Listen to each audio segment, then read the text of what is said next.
Halo sahabat YouTube, kembali lagi ke channel YouTube Romo Komang PR. Sesuai dengan judulnya, mari kita membahas keajaiban negara tercinta Indonesia. Indonesia adalah negara beriklim tropis karena letaknya berada di sepanjang garis ekuator. Berdasarkan letak astronomi ini, Indonesia hanya memiliki dua musim, yaitu musim kemarau dan musim hujan. Yang mana musim kemarau biasanya dijumpai sekitar bulan April sampai Oktober, sedangkan musim hujan di bulan Oktober sampai April. Tapi walau hanya mengenal dua musim, ternyata Indonesia bisa mengalami musim salju selayaknya negara-negara beriklim subtropis dan sedang. Tapi fenomena salju ini cuma bisa kita temui di dua tempat ini saja. Bisa kalian tebak di mana itu? Sebelum lanjut, yuk di like dulu videonya dan di subscribe juga channel Romo Komang PR. Yang pertama, dataran tinggi Dieng, Jawa Tengah. Dieng dikenal dengan julukan negeri di atas awan. Kawasan ini terkenal di kalangan wisatawan karena banyak hal yang menarik, mulai dari budaya masyarakatnya, hasil pertaniannya, keindahan pemandangan alamnya, serta fenomena unik yang kerap kali terjadi di sana. Salah satu fenomena unik di Dieng adalah salju yang beberapa kali terjadi di kawasan itu. Tapi sesungguhnya, butiran es yang turun itu sesungguhnya bukanlah salju,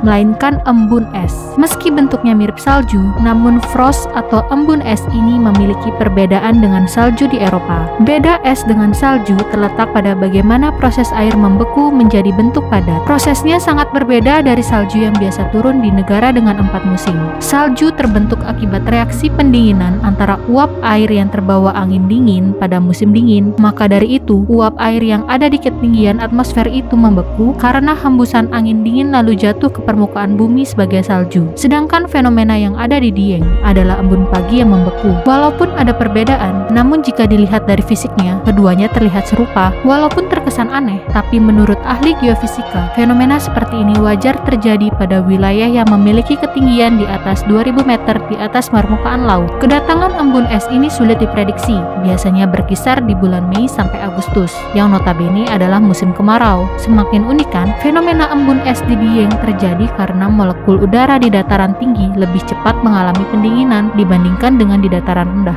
khususnya saat langit cerah atau tidak berawan. Saat cuaca cerah pada malam hari, uap air yang berada di udara mengalami kondensasi. Kondensasi atau perubahan wujud itu membuat uap air itu berubah menjadi embun yang menempel di rumput, daun, atau tanah. Ketika suhu mengalami penurunan hingga ke titik beku, embun yang menempel di tanah itu kemudian berubah menjadi es atau salju. Kemunculan embun es ini biasanya bisa diprediksi sehari sebelum kemunculannya. Jadi masyarakat Dieng yang sudah terbiasa akan menyadari akan muncul embun es jika dalam sehari dari pagi sampai sore cuaca cerah, sedangkan pada malam hari suhu mulai menurun drastis, biasanya sampai 10 derajat Celcius, dan pada malam hari muncul kabut tipis sepanjang malam. Jika sudah begini, masyarakat bisa memastikan besoknya pasti akan muncul embun es yang terbentuk mulai dini hari sampai jam 6 pagi waktu setempat. Dengan kemunculan fenomena unik ini, banyak wisatawan yang penasaran dan datang berkunjung untuk dapat melihat salju atau embun es secara langsung tanpa pergi ke Eropa mahal-mahal. Jadi sepanjang kemunculan embun es ini, penginapan-penginapan sekitar Dieng akan penuh disewa wisatawan. Terlebih lagi kemampuan sosial media yang memviralkan fenomena ini, kedatangan wisatawan jumlahnya semakin banyak setiap tahunnya. Walaupun di tahun 2020 karena masa pandemi, jumlah wisatawan menurun drastis.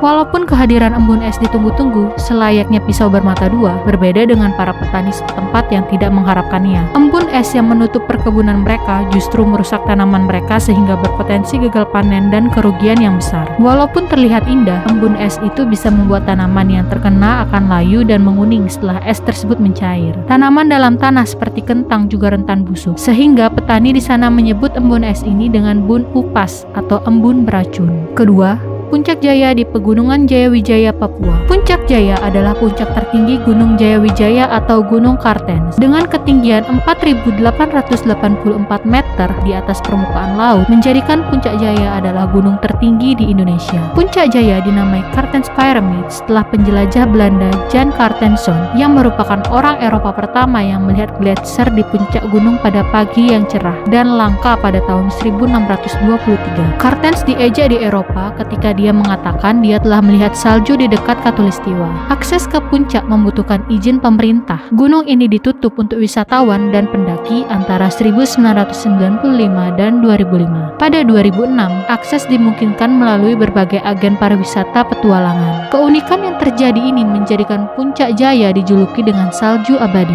Namun gelar Puncak Abadi itu sirna karena keberadaannya tidak lagi abadi karena perubahan iklim dan efek pemanasan global. Perubahan iklim meningkatkan suhu atmosfer yang menyebabkan udara di sekitar gletser menghangat. Meskipun puncak dari Puncak Jaya bebas dari es, terdapat beberapa gletser di lerengnya, termasuk gletser Kartens, Firnotwal Barat, Firnotwal Timur, dan gletser Meren yang baru menghilang di lembah Meren. Gletser di puncak Trikora di pegunungan Mauke menghilang sama sekali antara tahun 1939 sampai 1962. Sejak tahun 1970-an, bukti dari citra satelit menunjukkan gletser Puncak Jaya telah menyusut dengan cepat. Gletser Meren mencair antara tahun 1994 hingga 2000. Sebuah ekspedisi yang dipimpin oleh ahli paleoklimatologi Lonnie Thompson pada tahun 2010 menemukan bahwa gletser tersebut menghilang dengan tingkat ketebalan 7 meter per tahun dan pada tahun 2018 diperkirakan akan menghilang pada tahun 2022. Lapisan salju yang terdapat di Puncak Jaya Wijaya ternyata bukan hasil dari hujan yang berkesinambungan, namun merupakan sisa dari zaman es ribuan tahun lalu. Lapisan es ini bisa bertahan karena saking dinginnya suhu di ketinggian Jaya Wijaya, tapi suhu itu pun bahkan tidak mencapai minus derajat, dan dengan semakin panasnya suhu global, lapisan es di Puncak Jaya Wijaya pun akan semakin menyusut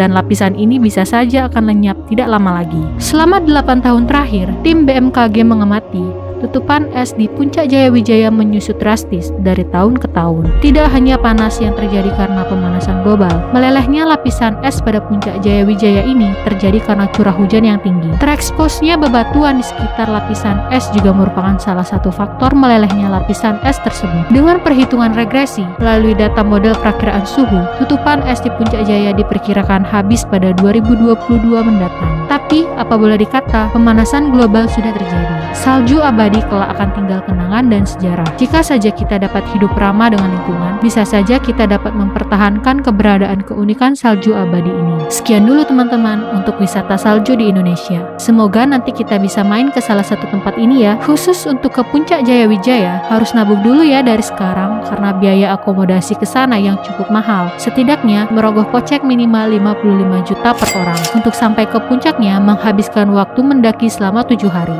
Jadi bukan rekomendasi untuk pendaki pemula karena suhu yang sangat rendah di sana dan tingkat oksigen yang sangat rendah menyebabkan hipotermia bagi yang tidak terbiasa. Tapi buat kalian para pendaki sejati, worth it kok guys untuk datang dengan pemandangannya yang luar biasa cantik. Sebelum tahun 2022 salju tersebut habis. Lalu ingat untuk subscribe channel ini sebagai bentuk dukungan kalian untuk Romo ya, dan juga share ke semua media sosial yang kalian punya. Thank you and bye bye.